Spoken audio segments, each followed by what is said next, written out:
अस्सलाम वालेकुम। आज का जो हमारा लेक्चर है इसमें हम अपने chapter number 4 turning effect of forces के एमसीक्यूज़ और जो क्वेश्चंस हैं उनको सॉल्व करेंगे। तो चलें शुरू करते हैं। सबसे पहले हम एमसीक्यूज़ को करते हैं। एमसीक्यू नंबर 1 है हमारे पास, a pair of unlike parallel forces having different lines force produce. भाई एक अनलाइक पेयर ऑफ फोर्सेस जब हो, यानी फोर्सेस का एक अनलाइक पेयर हो, सही है, अनलाइक पैरेलल फोर्सेस हो और उनका लाइंस ऑफ फोर्स जो है वो डिफरेंट डिफरेंट हो, एक ही लाइन ऑफ फोर्स ना हो बल्कि डिफरेंट हो, तो हमें पता है इससे क्या प्रोड्यूस होता है, कपल प्रोड्यूस होता है। सही है। दूसरा है हमारे पास, head to tail rule can be use to add dash number of forces. तो एनी नंबर ऑफ फोर्सेस, जितने चाहो आप उससे जितने नंबर ऑफ फोर्सेस चाहो आप इस रूल से ऐड कर सकते हो। क्लियर है। उसके बाद थर्ड एमसीक्यू पे आ जाते हैं। थर्ड एमसीक्यू में हमारे पास एक फ़ोर्स दी गई है 15 न्यूटन की, और जो ये फ़ोर्स जो है ये तकरीबन 60 डिग्री का एंगल क्रिएट कर रहा है हॉरिजॉन्टल के साथ। सही है, यानी थीटा इसका 60 डिग्री आ जाएगा हमारे पास। हमें पता करना है इसका वर्टिकल कंपोनेंट, यानी वाई कंपोनेंट। वर्टिकल कंपोनेंट का मतलब क्या होता है, वाई कंपोनेंट। तो वाई कंपोनेंट का फॉर्मूला जैसे कि आप लोगों को पता है, एफ साइन थीटा होता है। सही है। अब हम यहाँ पर वैल्यूज़ पुट करेंगे। एफ़ की जगह आ जाएगा 15 और साइन थीटा की जगह आ जाएगा हमारे पास 60। सही है। साइन 60 बराबर होता है 0.866 के, तो ये आ जाएगा हमारे पास 15 इंटू 0.866, जो कि तकरीबन आपका करीब करीब आएगा 12.9 के, तकरीबन 12.9 आता है। और ये 12.9 न्यूटन तकरीबन तकरीबन बराबर है किसके, 13 न्यूटन के। तो हमारे पास वर्टिकल कंपोनेंट जो होगा वो कितना होगा, 13 न्यूटन होगा। क्लियर है। अच्छा, उसके बाद नेक्स्ट एमसीक्यू है हमारे पास, a body is in equilibrium when it has uniform speed, uniform acceleration, both A and B, zero acceleration. तो हमें पता है भाई बॉडी इक्विलिब्रियम में कब होती है, जब उसका एक्सेलरेशन क्या हो, ज़ीरो हो। सही है। अच्छा, उसके बाद नेक्स्ट जो एमसीक्यू है वो है हमारे पास, a body is in stable equilibrium after slide tilt if its centre of gravity. अच्छा, अगर स्लाइड टिल्ट के बाद बॉडी स्टेबल इक्विलिब्रियम में रहेगी कब, जब उसका centre of gravity remains above the point of contact, point of contact के ऊपर रहे, on one side of point of contact, एक साइड पर रहे, passes over the point of contact, point of contact से के ऊपर से पास कर जाए, और इज़ एट लोवेस्ट पोजीशन। सही है। तो इसकी आप इस तरह से समझ सकते हो कि भाई जैसे लेट सपोज ये मेरे पास एक बॉडी है, सही है, और ये बॉडी अभी जो है स्टेबल इक्विलिब्रियम में है। ये मान लो ये इसका सेंटर ऑफ ग्रेविटी है। अब इसका इक्विलिब्रियम स्टेबल है कि नहीं है ये पता करने के लिए मैं इसको क्या करता हूँ, हल्का सा टिल्ट करता हूँ। टिल्ट करने पर ये बॉडी क्या करेगी, अपने एक पॉइंट के गिर्द रोटेट करना शुरू कर देगी। सही है, अपने एक पॉइंट के गिर्द रोटेट करना, यानी ऐसा लगेगा कि जैसे एक पॉइंट फिक्स हो गया इसका और बाकी बॉडी मूव कर रही है। तो ये इसकी डायग्राम कुछ इस तरह की बनेगी। सही है। अच्छा, पहले तो ये पूरा का पूरा बेस जो था ये नीचे ज़मीन के साथ कांटेक्ट में था, लेकिन अब सिर्फ ये वाला पॉइंट जो है ये ज़मीन के साथ कांटेक्ट में है। अगर हम देखें, हमने ये पढ़ा है कि भाई ये जो सेंटर ऑफ ग्रेविटी का ये जो पॉइंट है, यहाँ से खींची गई लाइन अगर पॉइंट ऑफ कांटेक्ट के अंदर आ रही हो, यानी पॉइंट ऑफ कांटेक्ट से पीछे आ रही हो, या फिर ऐसे कह लो बेस लाइन के अंदर आ रही हो ये वर्टिकल लाइन, तो ये इक्विलिब्रियम कैसा रहेगा, स्टेबल। यानी ये टिल्ट करने के बाद, फोर्स रिमूव करने के बाद ये वापस अपनी इसी पोजीशन में आ जाएगी। तो यहाँ से हम देख सकते हैं कि भाई ये पॉइंट ऑफ कांटेक्ट था। सही है। तो पॉइंट ऑफ कांटेक्ट के एक साइड पर है सेंटर ऑफ ग्रेविटी, जब मैंने टिल्ट किया तो अब भी पॉइंट ऑफ कांटेक्ट के एक साइड पर ही है, ना ही पॉइंट ऑफ कांटेक्ट के बिल्कुल ऊपर आई है, ना ही पॉइंट ऑफ कांटेक्ट से आगे चली गई है। सही है। तो ऐसी सिचुएशन में, अच्छा मैं आपको बता भी दूं कि भाई अगर पॉइंट ऑफ कांटेक्ट के ऊपर रहेगा, सही है, या फिर पॉइंट ऑफ कांटेक्ट के से पास कर जाएगा, समझो पॉइंट ऑफ कांटेक्ट से आगे चला जाएगा, सही है, तो ये फिर अनस्टेबल इक्विलिब्रियम आ जाता है, यानी ये अपनी प्रीवियस पोजीशन वापस रीगेन नहीं कर पाएगा। लेकिन पॉइंट ऑफ कांटेक्ट से पीछे रहेगा, तो एक ही साइड पर रहेगा, तो वो स्टेबल इक्विलिब्रियम कहलाएगा। तो इसका बी ऑप्शन हमारे पास करेक्ट हो जाएगा। सही है। अच्छा, फिर उसके बाद कह रहे हैं हमारे पास, a body is in unstable equilibrium after slide tilt if its centre of gravity. कि भाई बॉडी अनस्टेबल इक्विलिब्रियम कहलाया जाता है कि भाई अगर स्लाइटली टिल्ट करने के बाद उसका सेंटर ऑफ ग्रेविटी जो है वो पॉइंट ऑफ कांटेक्ट से क्या कर जाए, पास कर जाए। सही है। मैंने भी आपको बताया कि भाई स्लाइटली टिल्ट करने के बाद अगर ये centre of gravity point of contact से पास कर जाए तो फिर ये कहलाता है हमारे पास अनस्टेबल इक्विलिब्रियम। लेकिन पॉइंट ऑफ कांटेक्ट के एक साइड पर ही रहे तो वो कहलाता है स्टेबल इक्विलिब्रियम। सही है, तो यहाँ पर हम लिखेंगे passes over the point of contact. सही है, ये हमारे पास इसका करेक्ट ऑप्शन आ गया। नेक्स्ट एमसीक्यू है हमारे पास, a body is in neutral equilibrium when its centre of gravity. भाई हमने देखा है न्यूट्रल इक्विलिब्रियम कब होता है, जब centre of gravity same height पर रहता है। सही है, आप इन दोनों में गौर कर सकते हो कि भाई यहाँ पर सेम हाइट पर नहीं रहता है, यहाँ पर पहले सेंटर ऑफ ग्रेविटी की हाइट कम होती है, फिर उसके बाद सेंटर ऑफ ग्रेविटी की हाइट राइज हो जाती है, बढ़ जाती है। सही है, और जो न्यूट्रल इक्विलिब्रियम होता है उसमें सेंटर ऑफ ग्रेविटी की हाइट जो है वो ओवरऑल सेम रहती है टिल्ट करने के बाद भी। सही है, अच्छा उसके बाद Bunsen burner is made stable. Bunsen burner को स्टेबल बनाने के लिए हम क्या करते हैं, उसका बेस एरिया इंक्रीज़ कर देते हैं। बेस एरिया इंक्रीज़ क्यों करते हैं, क्योंकि अभी हमने बोला कि भाई जितनी अगर जैसे बंसन बर्नर की शेप कुछ इस तरह की होती है, आप अगर लैब्स वगैरह में देखो तो उसकी इस तरह से वाइड बेस होती है, चौड़ी सी बेस होती है, और एक इस तरह से एक पाइप निकल रहा होता है जिससे हम फ्लेम यानी आग जलाते हैं, चूल्हे के तौर पर ये काम करता है हमारे पास लैब में। तो अब अगर इसका सेंटर ऑफ ग्रेविटी यहाँ पर है, लेट सपोज, सही है, सेंटर ऑफ ग्रेविटी यहाँ पर है, तो इसको टिल्ट करने के बाद भी आप देखो इसके पास बेस एरिया कितना बड़ा है, तो इस टिल्ट करने के बाद भी ये जो सेंटर ऑफ ग्रेविटी ये बेस एरिया के अंदर ही रहेगा, तो वो वापस ये अपनी पोजीशन रीगेन कर लेगा। तो उससे क्या होगा, ये स्टेबल इक्विलिब्रियम, यानी स्टेबिलिटी बढ़ेगी कैसे, जितना आप बेस को चौड़ा करते जाओगे, जितना बेस को चौड़ा करते जाओगे, वाइडर करते जाओगे बेस एरिया को, उतनी ही आपकी स्टेबिलिटी इंक्रीज होगी। ये हमने पढ़ा था इक्विलिब्रियम में। सही है, a tight rope walker carries a long pole to, अच्छा जो रॉप पे जो रस्सी पर वो वॉक करता है, हमने ये एग्जांपल भी देखी थी, वो एक लॉन्ग पोल को अपने साथ पकड़े रखता है, किस लिए, ताकि वो अपने सेंटर ऑफ ग्रेविटी को लोअर कर सके। सही है, क्योंकि जितनी सेंटर ऑफ ग्रेविटी लोअर होगी उतनी ही स्टेबिलिटी इंक्रीज़ होगी। सही है, तो lower his centre of gravity, जिसकी वजह से उसकी स्टेबिलिटी इंक्रीज़ हो जाती है और वो आराम से उस रस्सी पर चल पाता है। सही है, अच्छा stability of a racing car is increase by, हमने ये भी देखा था कि भाई रेसिंग कार की स्टेबिलिटी कैसे इंक्रीज़ की जाती है, bye lowering it's centre of gravity. सही है, increasing its height, raising it's centre of gravity, decreasing it's width, lowering it's centre of gravity. तो हम क्या करते हैं, रेसिंग कार की जो बेस होती है, जो नीचे का हिस्सा होता है, उसको चौड़ा बनाते हैं ताकि उसकी सेंटर ऑफ ग्रेविटी क्या हो जाए, लोअर हो जाए। तो उसके बाद ये हो कि भाई जब वो फास्ट मूविंग कार टर्न भी ले ना, तो टर्न लेने के बाद अगर एक साइड से उसको टिल्ट महसूस हो रहा है, यानी एक साइड से गाड़ी उठ भी रही है, तो चूंकि लोअर सेंटर ऑफ ग्रेविटी जो है वो लोअर है, वो बेस लाइन के अंदर ही होगा, इस वजह से गाड़ी कलाबाजी नहीं खा पाएगी। सही है, तो उससे ये होगा स्टेबिलिटी इंक्रीज़ हो जाती है रेसिंग कार की। अच्छा अब आ जाते हैं, ये हो गए हमारे एमसीक्यूज़ के बाद आ जाते हैं इन स्ट्रक्चर्ड क्वेश्चंस के ऊपर। स्ट्रक्चर्ड क्वेश्चंस में हमारे पास सबसे पहला क्वेश्चन है, define like and unlike parallel forces. सही है, तो हमने लाइक और अनलाइक पैरेलल फोर्सेस देखे कि भाई वो फोर्सेस जिनकी डायरेक्शन सेम हो वो लाइक पैरेलल फोर्सेस कहलाती है, और वो फोर्सेस जिनकी डायरेक्शन ऑपोजिट हो जाए तो वो कहलाती है अनलाइक पैरेलल फोर्सेस। सही है, उसके बाद a pair of like parallel forces 15 newton each are acting on a body, find their resultant. सही है, एक बॉडी पर दो फोर्सेस लग रही हैं जो कि लाइक पैरेलल फोर्सेस है, F1 15 न्यूटन और दोनों ही 15 न्यूटन है। सही है, तो हमें पता है भाई जब दोनों का डायरेक्शन सेम हो, दोनों फोर्सेस की डायरेक्शन सेम हो, यानी दोनों फोर्सेस लाइक पैरेलल फोर्सेस हों, तो इनका जो रिजल्टेंट फोर्स है वो डायरेक्ट इनको प्लस करने से आ जाता है, यानी इसके लिए और कोई हार्ड एंड फास्ट रूल लगाने की ज़रूरत नहीं है।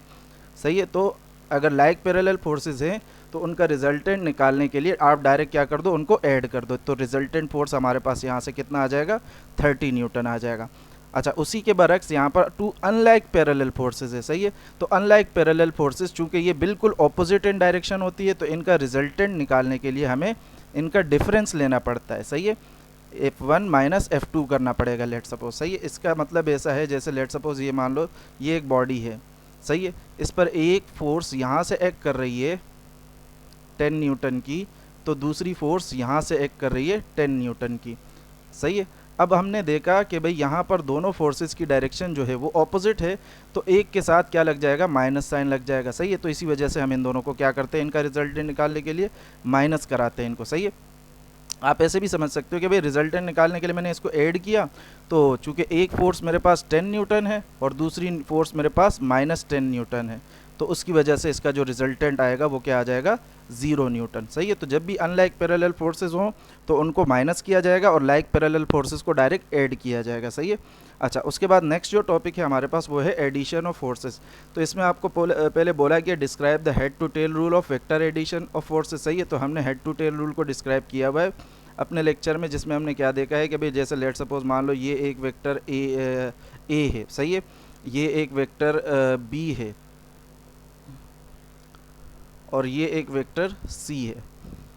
मान लो 3 वेक्टर्स हैं। सही है, अब इन तीनों को हेड टू टेल रूल की मदद से अगर हमें ऐड कराना है तो ए के हेड से बी की टेल को ज्वाइन कर देंगे और बी के हेड से सी की टेल को ज्वाइन कर देंगे। सही है, और फिर रिजल्टेंट के लिए हमें पता है कि भाई फर्स्ट वेक्टर की टेल से लास्ट वेक्टर की हेड तक एक वेक्टर ड्रॉ करेंगे जो कि हमारे पास क्या होगा, रिजल्टेंट। और ये रिजल्टेंट किससे आएगा, ए प्लस बी प्लस सी, इन तीनों को ऐड करने से आया है। सही है, इस तरह से नेक्स्ट क्वेश्चन देखते हैं हम। 3 forces of 12 newton along x axis, 8 newton making an angle of 45 degree with x axis and 8 newton along Y axis, find their resultant, find the direction of resultant. सही है, तो इसकी एक एग्जांपल को हम अपने लेक्चर में कर भी चुके हैं। इस एग्जांपल को किस तरह से करना है ये देख लें आप। आपने लेना है एक स्केल। सही है, और एक लेना है आपने डी। सही है, डी से आपको ये होता है कि भाई आप एंगल मेजर कर लेते हो और स्केल से आप प्रिसाइज मेजरमेंट कर पाओगे। हमें पता है भाई हमारे पास जो फर्स्ट स्टेप होता है इसमें, फर्स्ट स्टेप ये होता है कि भाई हम एक सूटेबल स्केल सेलेक्ट करते हैं। सूटेबल स्केल का मतलब ये है कि भाई हमारे पास एक फोर्स है, यहाँ पर पहले फोर्सेस को लिख लेते हैं। एक फोर्स है 12 न्यूटन जो कि अलॉन्ग एक्स एक्सिस है, अलॉन्ग एक्स एक्सिस, यानी एक्स एक्सिस के अलॉन्ग होने का मतलब ये है कि भाई एक्स एक्सिस के साथ इसका एंगल 0 डिग्री होगा। दूसरी फोर्स है हमारे पास 8 न्यूटन की, लेकिन इसने जो एक्स एक्सिस के साथ थीटा क्रिएट किया हुआ है वो है हमारे पास 45 डिग्री, यानी एक्स एक्सिस के साथ ये 45 डिग्री एंगल पर है। और तीसरी फोर्स जो है वो है हमारे पास along Y axis. Along Y axis होने का मतलब ये है, और तीसरी फोर्स भी जो है वो 8 न्यूटन ही है। अलॉन्ग वाई एक्सिस होने का मतलब ये होता है कि भाई एक्स एक्सिस के साथ जो उसका एंगल है वो 90 डिग्री हो जाता है। सही है, अगर कोई फोर्स एक्स वाई एक्सिस के अलॉन्ग है तो मतलब एक्स एक्सिस के साथ उसका एंगल कितना हो जाएगा, 90 डिग्री। सही है। अच्छा, अब हमने इसका रिजल्टेंट निकालना है और डायरेक्शन ऑफ रिजल्टेंट निकालना है। तो सबसे पहला स्टेप हमारा क्या होगा कि भाई एक सूटेबल स्केल सेलेक्ट कर लो। तो ये 12 8 8, तो अगर मैं लेट कर लूँ, लेट इस तरह से कर लिया जाए कि भाई let 4 newtons equals to 1 centimetre. तो अब इसकी मदद से हम इसके वेक्टर्स को ड्रॉ कर सकते हैं। वेक्टर्स को ड्रॉ कैसे कर सकते हैं कि भाई ये हमारे पास वाई एक्सिस, ये हमारे पास एक्स एक्सिस। तो हमारे पास F1 जो होगा, आप F1 को इस तरह से बनाओगे, सॉरी ये तो वाई एक्सिस के अलॉन्ग चला गया, F1 आपका एक्स एक्सिस के अलॉन्ग होगा इस तरह से, और ये आप स्केल से ड्रॉ करोगे 2 सेंटीमीटर की लाइन। सही है, क्यों, क्योंकि सॉरी 2 सेंटीमीटर की नहीं, 3 सेंटीमीटर की लाइन। F1 जो कि 12 न्यूटन है, F1 कितना है, 12 न्यूटन। तो इसके लिए आपको लाइन कितनी ड्रॉ करनी पड़ेगी, 3 सेंटीमीटर की। क्यों 3 सेंटीमीटर की, क्योंकि हमने 4 न्यूटन को 1 सेंटीमीटर के बराबर माना हुआ है। सही है, इसी तरह से आप एक और फोर्स ड्रॉ करोगे F2, लेकिन उस F2 का एक्स एक्सिस के साथ एंगल कितना होना चाहिए, 45 डिग्री। सही है, और F2 की जो लेंथ होगी वो होगी हमारे पास 2 सेंटीमीटर, क्योंकि F2 का मैग्नीट्यूड कितना है, 8 न्यूटन। 4 न्यूटन 1 सेंटीमीटर के, तो 8 न्यूटन 2 सेंटीमीटर के बराबर हो जाएगा। आप डी स्केल लोगे और डी स्केल से यहाँ एक्स एक्सिस के साथ 45 डिग्री एंगल मेजर करोगे, और 45 डिग्री एंगल मेजर करने के बाद आप यहाँ से इस तरह से 2 सेंटीमीटर की लाइन ड्रॉ कर दोगे। सही है, ये मैंने अपने अंदाजे से बनाया। तो मान लो ये यहाँ पर जो एंगल है ये कितना है, 45 डिग्री। सही है, तो ये हो गया हमारे पास F2, और इसकी जो लंबाई होनी चाहिए वो कितनी होनी चाहिए, 2 सेंटीमीटर्स। सही है, क्योंकि हमने अपने सूटेबल स्केल पर क्या माना है कि भाई 4 सेंटीमीटर बराबर होता है, सॉरी 4 न्यूटन बराबर होता है 1 सेंटीमीटर के। तो ये दूसरी फोर्स ड्रॉ हो गई। अब तीसरी फोर्स जो ड्रॉ करनी है अलोंग वाई एक्सिस, यानी वो बिल्कुल स्ट्रेट ऊपर की जानिब जा रही होगी, और वो उसकी लेंथ भी कितनी होनी चाहिए, 2 सेंटीमीटर होनी चाहिए। सही है। अच्छा, तो ये आ गया हमारे पास F3। अब इन तीनों को ऐड करना है। ऐड कैसे करेंगे भाई, सबसे पहले F1 लेंगे, F1 को इसी तरह से ड्रॉ कर लिया, और 3 सेंटीमीटर ही ड्रॉ करना है। सही है, और F2 को बिल्कुल इसी की डायरेक्शन में इसके हेड के साथ ज्वाइन करा देना है, सही है। यानी ये एंगल चेंज नहीं होना चाहिए। आप ऐसा कर लेना कि भाई यहाँ पर अपना एक्स एक्सिस मान लेना, ये आपका लेट सपोज एक्स एक्सिस हो गया और ये आपका वाई एक्सिस हो गया, सही है। तो एक्स एक्सिस और वाई एक्सिस बनाने के बाद आप यहाँ पर आराम से 45 डिग्री एंगल के साथ 2 सेंटीमीटर की F2 लाइन ड्रॉ कर सकते हो, सही है।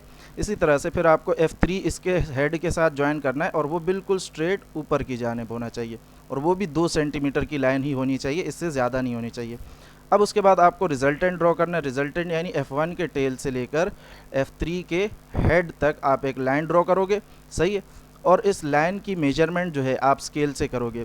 जो भी मेजरमेंट लाइन की आएगी इस स्केल से, वो जो है वो हमारे पास इस रिजल्टेंट फोर्स का क्या कहलाएगी, मैग्नीट्यूड कहलाएगी, सही है। मान लो इस रिजल्टेंट फोर्स की जो लंबाई है वो आपके पास मान लो 5 सेंटीमीटर आती है, सही है। वो आप जो भी इसको मेजर करोगे, जो भी आएगी, मैंने यहाँ पर सपोजिशन कर ली 5 सेंटीमीटर की लंबाई आ रही है इसकी, तो रिजल्टेंट फोर्स का मैग्नीट्यूड कितना होगा फिर। अब 1 सेंटीमीटर बराबर है 4 न्यूटन के, तो 5 सेंटीमीटर किसके बराबर होगा, तो हम यहाँ का क्या कर देंगे, 5 को मल्टीप्लाई कर देंगे 4 से, तो ये बन जाएगा हमारे पास रिजल्टेंट फोर्स कितनी आ गई, 20 न्यूटन, सही है। तो ये तो मैंने एक अप्रॉक्सीमेशन की है, फिर आप उस लेंथ के हिसाब से ही करना, जितनी लेंथ आएगी उसको आप 4 से मल्टीप्लाई कर देना, तो फोर्स आपके पास किस में आ जाएगी, न्यूटन में आ जाएगी, सही है। और उसके बाद आपने क्या करना है, इसका आपने डायरेक्शन फाइंड करनी है इस रिजल्टेंट की। तो डायरेक्शन फाइंड करने के लिए आप सिंपल क्या करोगे कि भाई इस रिजल्टेंट वेक्टर का इस पॉइंट पे क्या बना दोगे, एक्स एक्सिस और वाई एक्सिस बना दोगे, सही है, जहाँ से ये स्टार्ट हो रहा है, और देखोगे कि भाई एक्स एक्सिस के साथ इसका एंगल कितना आ रहा है। तो जो भी इसका एक्स एक्सिस के साथ एंगल आ रहा होगा वो इसकी क्या बन जाएगी, डायरेक्शन बन जाएगी, सही है। तो मान लो इसका एक्स एक्सिस के साथ 30 डिग्री एंगल आ रहा है, डी से चेक करने के बाद, आप जब डी से चेक करोगे तो फिर पता चलेगा, मैं यहाँ पर अप्रोक्सीमेशन कर रहा हूँ, तो आप क्या लिखोगे कि भाई 30 डिग्री विद एक्स एक्सिस, सही है। तो ये हमारे पास सेकंड क्वेश्चन हो गया इसका। अच्छा, उसके बाद नेक्स्ट जो टॉपिक है वो है हमारे पास resolution of forces. Resolution of forces में क्या है हमारे पास, how a force can be resolve into its perpendicular components. तो ये हमने देखा है भाई कि भाई फोर्स को किसी परपेंडिकुलर कंपोनेंट्स में कैसे तोड़ा जा सकता है। इसके लिए आप हमारा लेक्चर देखोगे तो उसमें आपको पता चल जाएगा कि भाई रिजोल्यूशन ऑफ फोर्सेस कैसे किया जा सकता है, सही है। उसके बाद आ जाते हैं नेक्स्ट जो क्वेश्चन है, a gardener is driving a lawn mower, सही है। एक गार्डनर है वो लॉन मूवर को जो है चला रहा है, सही है। और लॉन मूवर क्या कर रहा है कि भाई उसमें से वो घास वगैरह काटता है गार्डन में से, और उसकी केयर करने के लिए इस्तेमाल किया जाता है, सही है।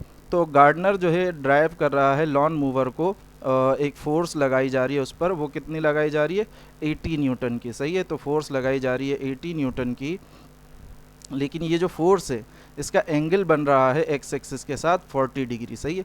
यानी ये फोर्स 40 डिग्री का एंगल बना रही है एक्स एक्सिस के साथ। अब आपने इस फोर्स के हॉरिजॉन्टल कंपोनेंट को फाइंड करना है और वर्टिकल कंपोनेंट को फाइंड करना है। यानी हॉरिजॉन्टल कंपोनेंट का मतलब होता है एक्स एक्सिस का कंपोनेंट, और वर्टिकल कंपोनेंट का मतलब होता है वाई एक्सिस का कंपोनेंट, सही है। तो एक्स एक्सिस के कंपोनेंट के लिए आप क्या कर सकते हो कि भाई F X equal to F cos theta के बराबर होता है, तो यहाँ से आ जाएगा F X equal to F cos theta, और F X equals to F की जगह आ जाएगा 80, कॉस की जगह कॉस, और थीटा की जगह आ जाएगा 40 डिग्री। आप यहाँ से कॉस 40 फाइंड करोगे, जो भी आंसर आएगा उसको 80 से मल्टीप्लाई करोगे, और जो आंसर आएगा वो आपका एक्स कंपोनेंट कहलाएगा, सही है। अच्छा, उसके बाद जो दूसरा वाई कंपोनेंट आपने फाइंड करना है, वो वाई कंपोनेंट इस तरह से फाइंड होगा कि आप एफ वाई का फार्मूला लगाओगे, जो कि क्या है हमारे पास, एफ साइन थीटा, सही है। यहाँ पर भी आप वैल्यूज़ पुट करोगे, वैल्यूज़ में आपके पास क्या आ जाएगा, एक 80 आ जाएगा और साइन 40 आ जाएगा, सही है। साइन 40 निकालोगे और उसकी जो भी वैल्यू आएगी उसको 80 से मल्टीप्लाई करोगे, तो आपके पास क्या आ जाएगा, वाई कंपोनेंट आ जाएगा। क्लियर है। अच्छा भाई, अगला जो क्वेश्चन है हमारे पास वो है कि भाई how can you determine a force from its rectangular component, सही है। तो आप किसी फोर्स को उसके रेक्टेंगुलर कंपोनेंट से कैसे बयां कर सकते हो या कैसे डिटरमाइन कर सकते हो। तो ये हमने देखा था कंपोजिशन ऑफ वेक्टर में, सही है। जैसे रेजोल्यूशन ऑफ वेक्टर होता है उसका ऑपोजिट होता है कंपोजिशन ऑफ वेक्टर, सही है। रेजोल्यूशन ऑफ वेक्टर में हम क्या करते हैं, एक वेक्टर को उसके रेक्टेंगुलर कंपोनेंट्स में तोड़ते हैं, और कंपोजिशन ऑफ वेक्टर में हम ये करते हैं कि भाई वेक्टर के रेक्टेंगुलर कंपोनेंट की मदद से हम उसका फोर्स का पता करते हैं, सही है। अच्छा, तो ये आप उस लेक्चर में जाकर देख सकते हो। इसका नीचे का न्यूमेरिकल है, हम इसको सॉल्व कर लेते हैं। हॉरिजॉन्टल एंड वर्टिकल कंपोनेंट दो फोर्सेस, एक फोर्स का हमें गिवन है, एक है हमारे पास 4 न्यूटन, एक है हमारे पास 3 न्यूटन। यानी फोर्स का जो वर्टिकल कंपोनेंट है, sorry horizontal component means F x आपके पास है 4 न्यूटन, और वर्टिकल कंपोनेंट यानी एफ वाई है आपके पास 3 न्यूटन। आपने करना क्या है, रिजल्टेंट फोर्स का पता करना है, सही है, यानी एफ का पता करना है, और साथ साथ उस रिजल्टेंट की डायरेक्शन का पता करना है, यानी उसका थीटा पता करना है, सही है।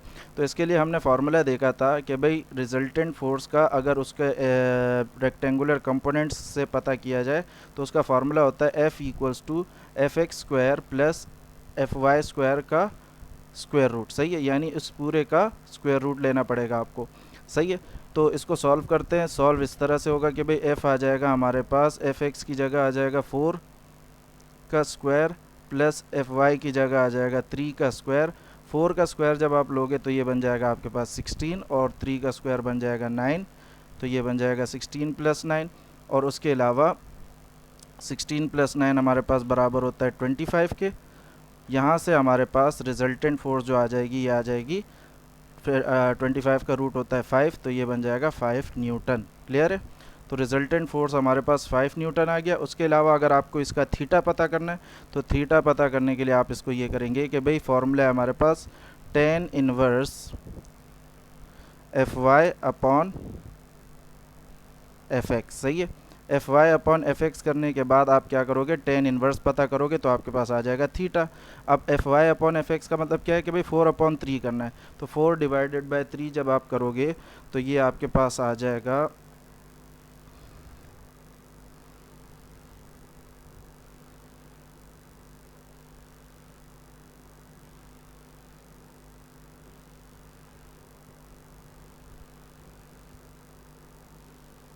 1.3, सही है। तो यहाँ से हम लिख लेंगे कि भाई थीटा बराबर आ गया tan इनवर्स 1.333, सही है। अच्छा, फिर tan इनवर्स को साइंटिफिक कैलकुलेटर में टाइप करने का तरीका ये होता है कि आप शिफ्ट का बटन प्रेस करते हो और फिर उसके बाद जो है tan प्रेस करोगे तो ये आपके पास tan इनवर्स बन जाएगा, और फिर उसके बाद आप उसमें वैल्यू पुट करोगे 1.33, तो ये आपके पास आ जाएगा तकरीबन थीटा 53.06 डिग्री, सही है। तो ये आपके पास इसका एंगल आ जाता है, और ये angle with respect to X axis होता है, सही है, यानी एक्स एक्सिस के साथ ये एंगल की मेजरमेंट की जा रही है, सही है। अच्छा, उसके बाद नेक्स्ट क्वेश्चन देखते हैं हम मूवमेंट ऑफ फोर्स के हवाले से कि भाई what do you mean by a movement of force. तो हमें पता है भाई मूवमेंट ऑफ फोर्स का क्या मतलब होता है। मूवमेंट ऑफ फोर्स का मतलब ये होता है कि भाई जब फोर्स को उसके मूवमेंट आर्म के साथ मल्टीप्लाई करा दिया जाए तो उसको कहते हैं हम मूवमेंट ऑफ फोर्स, या इसको दूसरे अल्फाज में टॉर्क भी कहते हैं, सही है। तो इसका भी हमने डिटेल एक्सप्लेनेशन की है लेक्चर में, आप वहाँ जाके देख सकते हो। इसका नेक्स्ट क्वेश्चन जो है हमारे पास वो है एक स्पेनर है जिसकी लेंथ कितनी है 0.3 मीटर। तो ये हो गया हमारे पास मूवमेंट आर्म, इसको हम डी से लिख देंगे, तो डी आ गया हमारे पास 0.3 मीटर। ये प्रोड्यूस कर सकता है तकरीबन 300 न्यूटन मीटर का टॉर्क प्रोड्यूस कर सकता है। तो टॉर्क को हम लिखते हैं टाउ से, सही है, और टाउ की वैल्यू आ गई हमारे पास 300 न्यूटन मीटर। अच्छा, उसके बाद हमने क्या करना है, determine the force applied on it, यानी जो फोर्स लगाई जाएगी इतना टॉर्क प्रोड्यूस करने के लिए वो पता करनी है, सही है। तो इसको पता करने के लिए हम फार्मूला लगाएंगे, टाउ बराबर होता है हमारे पास फोर्स इनटू मोमेंट आर्म। यहाँ से आ जाएगा हमारे पास फोर्स बराबर टाउ अपॉन मोमेंट आर्म, सही है। डी यहाँ मल्टीप्लायर है, वहाँ जाके क्या हो जाएगा, डिवाइड हो जाएगा। टाउ की जगह आ जाएगा हमारे पास 300 और डी की जगह आ जाएगा 0.3। इन दोनों को जब आप डिवाइड कराओगे तो ये आ जाएगा आपके पास 300 डिवाइडेड बाय 0.3, तो ये आ गया आपके पास 1000। तो मतलब 1000 न्यूटन की फोर्स अप्लाई करनी पड़ेगी इस 0.3 मीटर स्पैनर पर, लेंथ की स्पैनर पर, तब जाके टॉर्क जो है वो 300 न्यूटन मीटर का प्रोड्यूस हो पाएगा, सही है। अच्छा, फिर आपसे कह रहे हैं कि भाई what should be the length of the spanner, यानी लेंथ मालूम करो, यानी डी मालूम करो, सही है। If torque is to be increase to 500 newton metre, यानी टॉर्क को हमने इंक्रीज़ कर दिया 500 newton metre with the same applied force, यानी फोर्स 1000 न्यूटन ही रहे, सही है, और टॉर्क इंक्रीज हो जाए 500 न्यूटन तक, तो उसके लिए डी कितना लेना पड़ेगा हमें। तो हमें पता है भाई, अगर फोर्स को सेम रखकर हमने टॉर्क को इंक्रीज़ करना है तो मोमेंट आर्म को बड़ा करना पड़ेगा। तो मोमेंट आर्म जितना बड़ा होगा फोर्स उतनी ही कम लगेगी और टॉर्क ज़्यादा प्रोड्यूस होगा, सही है। तो कहने का मकसद ये कि भाई फोर्स को हमने यहाँ कांस्टेंट कर दिया, फोर्स चेंज नहीं कर रहे, टॉर्क इंक्रीज़ किए तो मोमेंट आर्म भी क्या होगा, इंक्रीज़ होगा, क्योंकि मोमेंट आर्म और टॉर्क का डायरेक्ट रिलेशन होता है। तो यहाँ से हम इस फॉर्मूले से मोमेंट आर्म का फॉर्मूला क्या बना लेंगे कि भाई डी बराबर आ जाएगा हमारे पास, फोर्स मल्टीप्लायर है तो टॉर्क के साथ डिवाइड हो जाएगा, तो टाउ अपॉन फोर्स आ जाएगा, सही है। और यहाँ से हम इसको इस तरह से कैलकुलेट कर लेंगे कि भाई टाउ की वैल्यू है 500 और फोर्स है हमारे पास 1000 न्यूटन, तो यहाँ से ये आ जाएगा हमारे पास 0.5 मीटर, सही है। तो आप यहाँ देख सकते हो कि भाई लेंथ जो है वो मोमेंट आर्म जो है वो 0.3 मीटर से 0.5 मीटर हो गया, कब, जब हमें क्या करना था, टॉर्क को इंक्रीज़ करना था, सही है। उसके बाद नेक्स्ट क्वेश्चन है हमारे पास, state the principle of movement. Principle of movement क्या है भाई, कि जब सम ऑफ क्लॉकवाइज टॉर्क और एंटी क्लॉकवाइज टॉर्क बराबर हो जाए तो उसी को हम क्या कहते हैं, प्रिंसिपल ऑफ मूवमेंट कहते हैं, सही है, यानी एक हिसाब से बैलेंसिंग आ जाती है। अच्छा भाई, नेक्स्ट क्वेश्चन जो है हमारे पास वो है, a uniform metre rule is supported at its centre, सही है। एक यूनिफॉर्म मीटर रूल है, यानी एक स्केल है, सही है, मीटर रूल कहते हैं स्केल को, और उसकी लंबाई जो है वो तकरीबन 1 मीटर है। 1 मीटर लंबाई होने के बाद उसको बैलेंस किया गया है उसके सेंटर पर, सही है। तो इसकी कहानी कुछ यूँ है कि भाई ये मान लो ये 1 मीटर का रूल है, ये 1 मीटर का रूल है, सही है, और इसको इसके सेंटर के ऊपर बैलेंस कर दिया गया है, सही है। सेंटर से मुराद तकरीबन 50 सेंटीमीटर पर इसको सपोर्ट देकर इसको बैलेंस कर दिया गया, सही है। फिर उसके बाद कहा गया है कि भाई एक साइड पर मान लो मैंने 12 न्यूटन की फ़ोर्स लटका दी, दूसरे साइड पर मैंने 20 न्यूटन की फ़ोर्स लटका दी, सही है। 20 न्यूटन की फ़ोर्स जो है वो तकरीबन 3 मीटर तो नहीं हो सकता यहाँ पर 3 सेंटीमीटर है, इसको करेक्ट कर लेना कि भाई 20 न्यूटन फोर्स को हमने 3 सेंटीमीटर की दूरी पर रखा फ्रॉम पिवट पॉइंट, ये हमारे पास पिवट पॉइंट है जहाँ पर ये स्केल बैलेंस हो गया था। यानी कहने का मकसद ये है कि भाई 20 न्यूटन फोर्स को 3 सेंटीमीटर, तो 3 सेंटीमीटर तकरीबन इतना होगा, बहुत कम होगा, सही है। और तो 3 सेंटीमीटर की दूरी पर जब हमने 20 न्यूटन फोर्स रखी तो 12 न्यूटन की फ़ोर्स को हम कितना दूर रखेंगे पिवट पॉइंट से, ताकि ये क्या हो जाए, बैलेंस हो जाए, सही है। तो यहाँ पर हमें प्रिंसिपल ऑफ मूवमेंट का स्टेटमेंट पता होना चाहिए। प्रिंसिपल ऑफ मूवमेंट का स्टेटमेंट क्या है कि भाई टॉर्क वाइज क्लॉक और एंटी क्लॉक वाइज टॉर्क बराबर होने चाहिए। लेट सपोज यहाँ पर ये 3 सेंटीमीटर पर रखा गया 20 न्यूटन फोर्स, ये इस तरफ घुमाएगा तो इस तरफ घुमाने पे क्लॉकवाइज टॉर्क प्रोड्यूस होगा, तो 12 न्यूटन की फोर्स को हम इधर रखेंगे, सही है, जिससे ये एंटी क्लॉकवाइज टॉर्क प्रोड्यूस करवाएगा, सही है।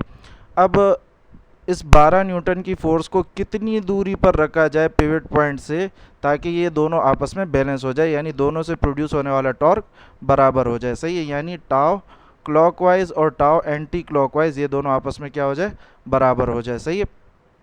टाव 1 इसको कह देते हैं और इसको टाव 2 कह देते हैं। अच्छा, इसका डेटा बना लेते हैं। डेटा में हम ये कर देते हैं कि भाई 20 न्यूटन को W1 कह देते हैं, सही है, W1 इक्वल्स टू 20 न्यूटन, या फिर आप इसको F1 भी कह सकते हो।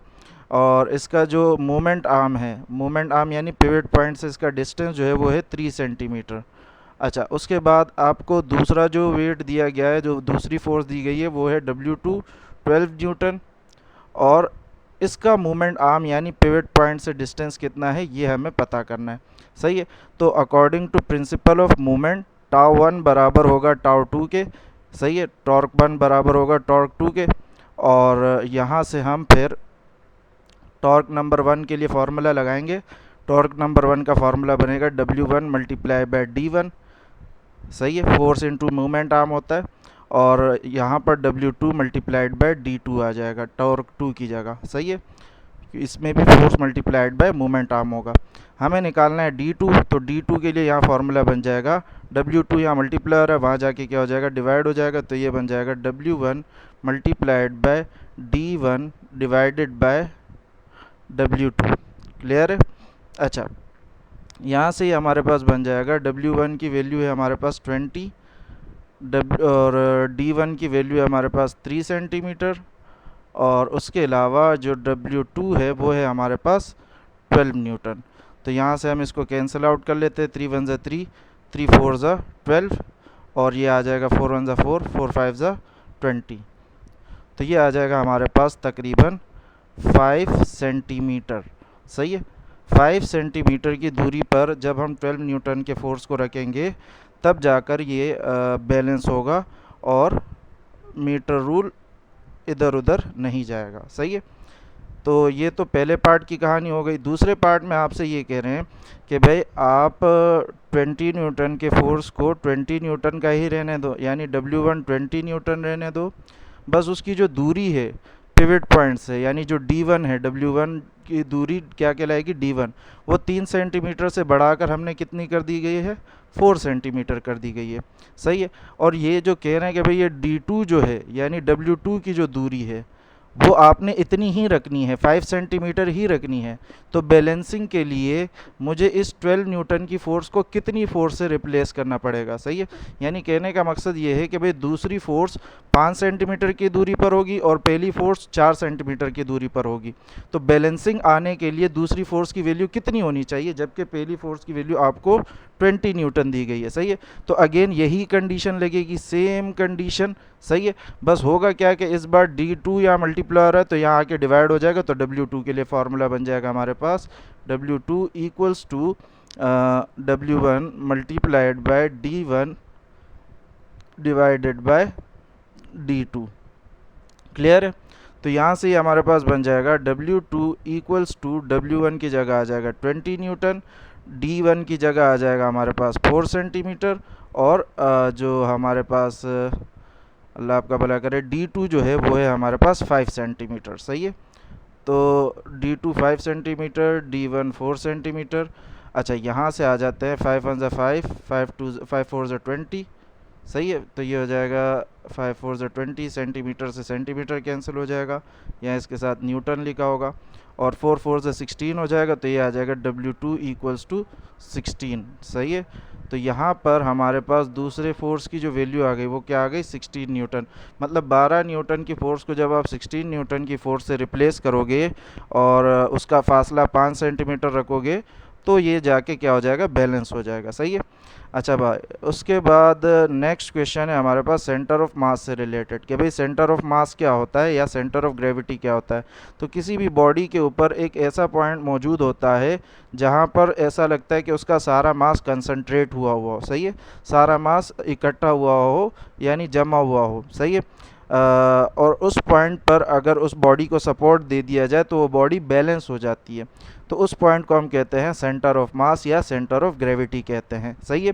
अच्छा, किसी बॉडी की सेंटर ऑफ मास या सेंटर ऑफ ग्रेविटी कैसे बता सकते हो आप इस तरह से डिटरमाइन कर सकते हो कि भाई किसी भी बॉडी पर वो पॉइंट ढूंढना चाहिए, यानी किसी भी बॉडी पर वो पॉइंट ढूंढा जाए जिसको सपोर्ट देने पर बॉडी हमारी क्या हो जाए, बैलेंस हो जाए। तो हम क्या कहेंगे, वो पॉइंट हमारा क्या है, सेंटर ऑफ मास या सेंटर ऑफ ग्रेविटी। सही है?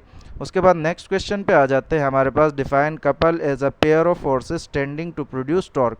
तो भाई ये भी हमने पढ़ा हुआ है कि भाई कपल क्या होता है, कपल एक pair of unlike parallel forces होती है जिसका लाइन ऑफ एक्शन अलग अलग होता है। सही है? जिसकी वजह से वो क्या प्रोड्यूस करता है, टॉर्क प्रोड्यूस करता है। सही है? कुछ इस तरह की कहानी होती है, मान लो ये एक हमारे पास रॉड है, सही है, या जो भी चीज़ है, इस पर एक फोर्स इस जानिब लग रही है तो दूसरी फोर्स इस जानिब लग रही होगी। ये दोनों फोर्सेस मैग्नीट्यूड में बराबर होंगी, यानी जो इनका साइज़ होगा फोर्सेस का वो सेम होगा, डायरेक्शन में ऑपोजिट होगी, और लाइन ऑफ एक्शन भी डिफरेंट होगा। लाइन ऑफ एक्शन का मतलब क्या है कि भाई ये फोर्स की लाइन ऑफ एक्शन ये आ रहा है और इस फोर्स का लाइन ऑफ एक्शन ये आ रहा है। सही है? तो ये दोनों बिल्कुल अलग अलग है। अच्छा, उसके बाद नेक्स्ट क्वेश्चन पे आ जाते हैं। अच्छा, फिर इसी से क्या प्रोड्यूस होता है, टॉर्क प्रोड्यूस होता है, और वो टॉर्क जो प्रोड्यूस होता है वो हमने देखा था किसके बराबर होता है, F इंटू डी के बराबर, where D is the distance between two forces. सही है? अच्छा, फिर उसके बाद आ जाते हैं, कह रहे हैं कि भाई mechanic uses a double arm spanner. एक मैकेनिक इस्तेमाल कर रहा है double arm spanner. Double arm spanner कुछ इस तरह का होता है कि भाई उसके दो आर्म्स निकले हुए होते हैं, सही है। यहाँ पर उस स्पेनर का अगर मुंह है तो ये उसके दो आर्म्स कहलाएंगे। तो ये एक डबल आर्म स्पेनर हो गया, सही है। टू टर्न अ नट, सही है, यानी डबल आर्म स्पेनर है, एक हाथ से इसको यहाँ से पकड़ेगा और दूसरे हाथ से यहाँ से पकड़ेगा, सही है। इस हाथ से अगर फोर्स ऊपर की जानिब लगा रहा है तो इस हाथ से फोर्स नीचे की जानिब लगाएगा, जिसकी वजह से ये डबल आर्म स्पेनर टर्न करके रोटेट करेगा और नट को ओपन करेगा, सही है। उसने कितना फोर्स अप्लाई किया? 15 न्यूटन फोर्स अप्लाई किया हर एक एंड पर, यानी इस एंड पर भी 15 न्यूटन फोर्स अप्लाई किया और इस एंड पर भी, सही है। तो स्पेनर ने प्रोड्यूस किया टॉर्क 60 न्यूटन मीटर का। अब से पूछ रहे हैं what is the length of the movement arm of a couple, सही है। ये जो मूवमेंट आर्म ऑफ कपल है उसका लेंथ बताना है। तो कपल का मूवमेंट आर्म क्या होता है? दोनों फोर्सेस के दरमियान का डिस्टेंस, सही है। यानी आपको दरअसल डी बताना है। फोर्स आपको दे दी गई है, टॉर्क आपको दे दिया गया है, सही है। तो इसके लिए मैं कहता हूँ इतना मुश्किल है नहीं। टॉर्क हमारे पास है तकरीबन 60 न्यूटन मीटर और फोर्स जो है वो है हमारे पास 15 न्यूटन। उसके अलावा डी हमें मालूम करना है, जिससे हमें लेंथ ऑफ स्पेनर पता चल जाएगी। तो यहाँ से हमारे पास फार्मूला है torque due to a couple force multiplied by distance between the two forces.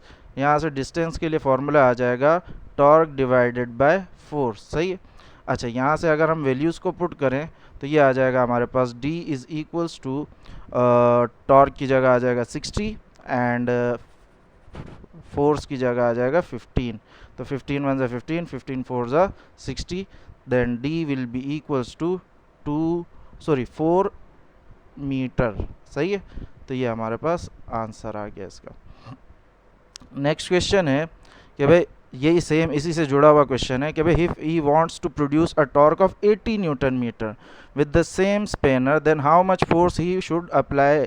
यानी सेम स्पेनर है, मतलब उसकी जो लेंथ है वो 4 मीटर ही है, यानी मोमेंट आर्म 4 मीटर ही है, और टॉर्क में बढ़ाकर 60 से 80 न्यूटन मीटर करना चाहता हूँ, तो मुझे फोर्स कितनी अप्लाई करनी पड़ेगी? तो बिल्कुल आसान है, यही क्वेश्चन है, इसी तरह का फॉर्मूला यही लगेगा। टॉर्क बराबर होता है फोर्स इनटू मोमेंट आर्म, सही है।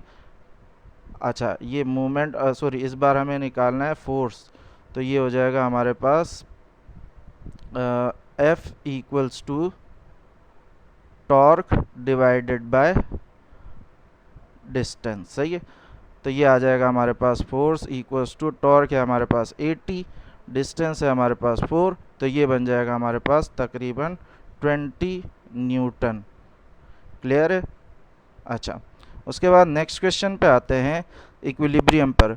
State two condition necessary for an object to be in equilibrium. तो भाई हमारे पास दो नेसेसरी कंडीशन किसी भी बॉडी के लिए क्या होती है जिसकी वजह से वो इक्विलिब्रियम में होता है।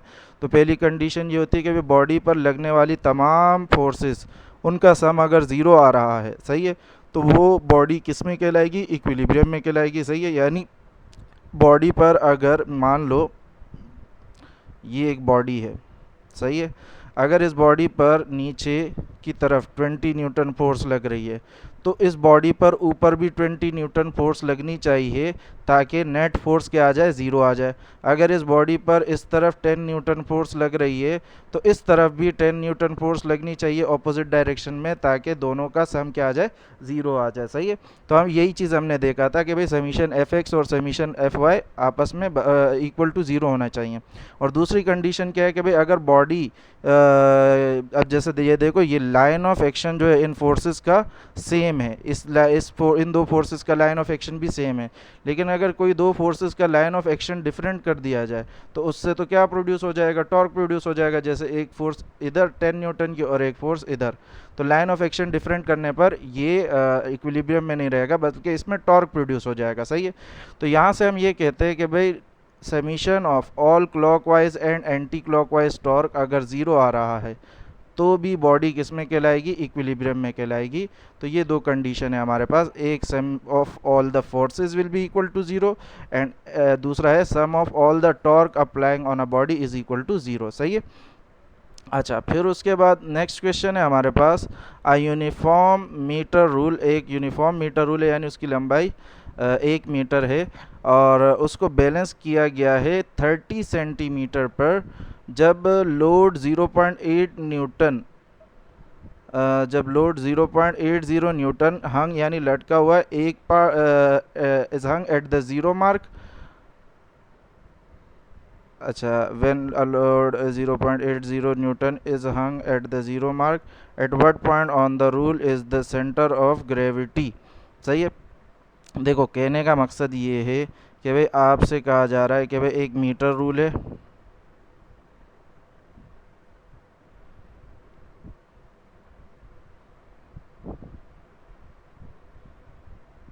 सही है। इस मीटर रूल में इसकी जो सेंटर ऑफ ग्रेविटी होती है, सही है, वो तो बिल्कुल सेंटर में होगी। सेंटर में होने का मतलब ये है कि भाई मान लो इस पॉइंट को मैं सी नाम दे देता हूँ जहाँ पर इसकी सेंटर ऑफ ग्रेविटी है, सही है। और इस स्टार्टिंग पॉइंट को मैं ए नाम दे देता हूँ और इस एंड के पॉइंट को मैं बी नाम दे देता हूँ, सही है। यानी स्टार्टिंग पॉइंट यानी ये इसका ज़ीरो पॉइंट होगा, तो ज़ीरो मार्क पर हमें कहा जा रहा है कि भाई लोड रखा गया है तकरीबन कितना, 0.80 न्यूटन, सही है। यानी मान लो स्केल की शुरुआत यहाँ से हो रही है तो ये इसका 0 पॉइंट हो गया। फिर उसके बाद कहा जा रहा है ये जो 0.80 न्यूटन है ये ज़ीरो मार्क से कितनी दूर रखा गया है, 30 सेंटीमीटर दूर रखा गया। तो सॉरी, ज़ीरो मार्क से 30 सेंटीमीटर दूर नहीं रखा गया, बल्कि कहा जा रहा है कि भाई ज़ीरो मार्क से 30 सेंटीमीटर दूर, यानी आप यहाँ से ऐसे समझ लो, अगर ये 50 सेंटीमीटर दूर है तो 30 सेंटीमीटर यहाँ का ही होगा। तो कह ये रहे हैं कि भाई 30 सेंटीमीटर पर इसको सपोर्ट दिया गया है बैलेंस करने के लिए। कितने सेंटीमीटर पर, 30 सेंटीमीटर पर। यानी कहने का मकसद ये है कि भाई ए से लेकर यहाँ तक ये जो पिवट पॉइंट है, पिवट पॉइंट को मैं यहाँ ओ नाम दे देता हूँ, ये फासला है हमारे पास 30 सेंटीमीटर। अभी आपको पता है भाई ए से लेकर सी तक का फासला जो है ये कितना होगा, 50 सेंटीमीटर, क्योंकि हमें पता है भाई 1 मीटर रूल का जो सेंटर ऑफ मास होता है वो बिल्कुल उसका मिड पॉइंट पे होता है, सही है। तो यहाँ पर आप इसके आंसर में लिख सकते हो कि भाई जो रूल का जो सेंटर ऑफ ग्रेविटी होगा वो उसका मिड पॉइंट होगा और वो होगा 15 सेंटीमीटर के ऊपर दोनों पॉइंट की तरफ से, सही है। अच्छा, फिर आपसे पूछा जा रहा है calculate the weight of the rule. तो वेट ऑफ द रूल मालूम करना है, तो वेट ऑफ द रूल यहाँ ही पर यानी ये जो सेंटर ऑफ ग्रेविटी पर जो फोर्स एक्ट करती है डाउनवर्ड, यही हमारे पास वेट होती है, सही है। तो ये वेट हमने मालूम करना है। ये रॉड, ये स्केल जो ये बैलेंस्ड है, सही है। अच्छा, अब यहाँ से आप देख सकते हो कि भाई अगर मैं यहाँ से अंदाज़ा लगाऊँ तो एक फोर्स ये रही, सही है, इसको मैं एफ कह देता हूँ, और एक फोर्स ये रही डब्ल्यू, इसको मैं डब्ल्यू कह देता हूँ। अगर आप देखो ये दोनों पिवट पॉइंट के आजू बाजू लगे हुए, और आजू बाजू लगे होने के बाद ये दोनों फोर्सेस क्या कराना चाहेंगे, टॉर्क प्रोड्यूस कराना चाहेंगे इस मीटर रूल के अंदर, सही है।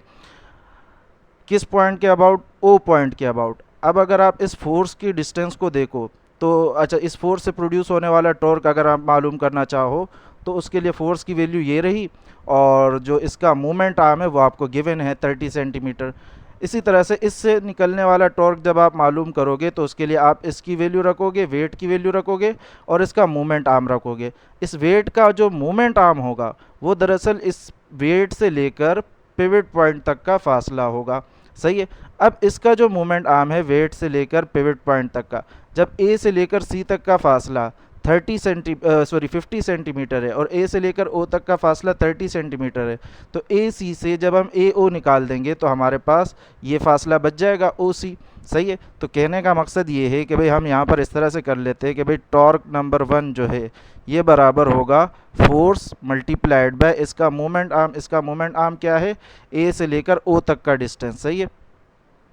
इसी तरह से टॉर्क नंबर 2 जो है ये कैसे आएगा, ये आएगा W मल्टीप्लाइड बाय इसका मूवमेंट आर्म। इसका मूवमेंट आर्म क्या है भाई, O से लेकर C तक का डिस्टेंस, और ये जो O से लेकर C तक का डिस्टेंस है ये हमारे पास किसके बराबर है, AC माइनस AO, सही है। तो OC का डिस्टेंस आ जाएगा हमारे पास जो कि कितना होगा, AC है हमारे पास 50 सेंटीमीटर और AO है हमारे पास 30 सेंटीमीटर। तो यहाँ से ही आ जाएगा हमारे पास OC इक्वल टू 20 सेंटीमीटर। सही है, तो यहाँ पर हमारे पास इसका मोमेंट आर्म आ गया। अब अगर हम इक्विलिब्रियम के लिए देखें तो टॉर्क का सम क्या आना चाहिए, ज़ीरो आना चाहिए। तमाम लगने वाली टॉर्क्स का सम ज़ीरो आना चाहिए। सही है, अगर ये फोर्स की तरफ देखा जाए तो ये एंटी क्लॉकवाइज टॉर्क प्रोड्यूस करवाएगा और ये वेट जो है ये क्लॉकवाइज टॉर्क प्रोड्यूस करवाएगा। तो एक का टॉर्क जो है वो पॉजिटिव हो जाएगा और दूसरे का नेगेटिव हो जाएगा। अगर इसका पॉजिटिव लेते तो इसका नेगेटिव लेना पड़ेगा। सही है, according to second condition of equilibrium, यहाँ पर हम इसको सॉल्व करने के लिए क्या करेंगे, सेकंड कंडीशन ऑफ इक्विलिब्रियम लगाएंगे, जिसमें हमें पता है कि भाई क्या होता है, summation of all the torque acting on a body equal to zero. Clockwise और एंटी क्लॉकवाइज जितनी भी टॉर्क है वो ज़ीरो के बराबर आनी चाहिए। एक टॉर्क है हमारे पास टाउ 1 और दूसरा टॉर्क है हमारे पास माइनस टाउ 2। तो इन दोनों का जो सम है वो किसके बराबर आना चाहिए, ज़ीरो के बराबर आना चाहिए। तब जाके हमारे पास ये बॉडी बैलेंस रहेगी, इक्विलिब्रियम में रहेगी। सही है, अच्छा टाउ 1 की वैल्यूज़ पुट कर अच्छा इसको ऐसे कर देते हैं, tau 1 equals to sorry plus minus minus tau 2 equal to zero, और यहाँ से आ जाएगा टाउ 1 माइनस का टाउ 2 उधर जाएगा तो ये बन जाएगा टाउ 2। सही है, अच्छा यहाँ से टाउ 1 के लिए वैल्यू हम लिखेंगे f मल्टीप्लाइड बाय ए ओ। सही है, इक्वल टू टाउ 2 की जगह क्या आ जाएगा, w multiplied by O C. सही है, अच्छा तो यहाँ से हमें मालूम क्या करना है, हमें दरअसल वेट मालूम करना है। तो वेट के लिए फॉर्मूला बन जाएगा force multiplied by A O divided by O C. सही है, तो ये बन जाएगा हमारे पास, फोर्स की जगह आ जाएगा, फोर्स कितना है भाई 0.80 न्यूटन, 0.80। ए ओ है हमारे पास 30 सेंटीमीटर और जो ओ सी है हमारे पास वो है 20 सेंटीमीटर। तो यहाँ से 0 से 0 कैंसिल कर दो और 2 1 ज़ा 2, 2 4 ज़ा 8, तो ये हो जाएगा 0.40। 0.40 को जब 3 से मल्टीप्लाई कराओगे तो ये आ जाएगा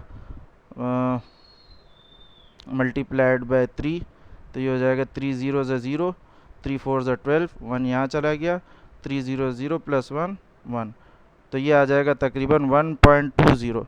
तो इस स्केल का जो वेट आया वो आपके पास कितना आया, 1.20 न्यूटन। क्लियर है, अगर कोई चीज़ इसमें समझ ना आ रही हो तो कमेंट करके पूछ लेना, बाकी इसके नोट्स में डिस्क्रिप्शन में डाल दूंगा।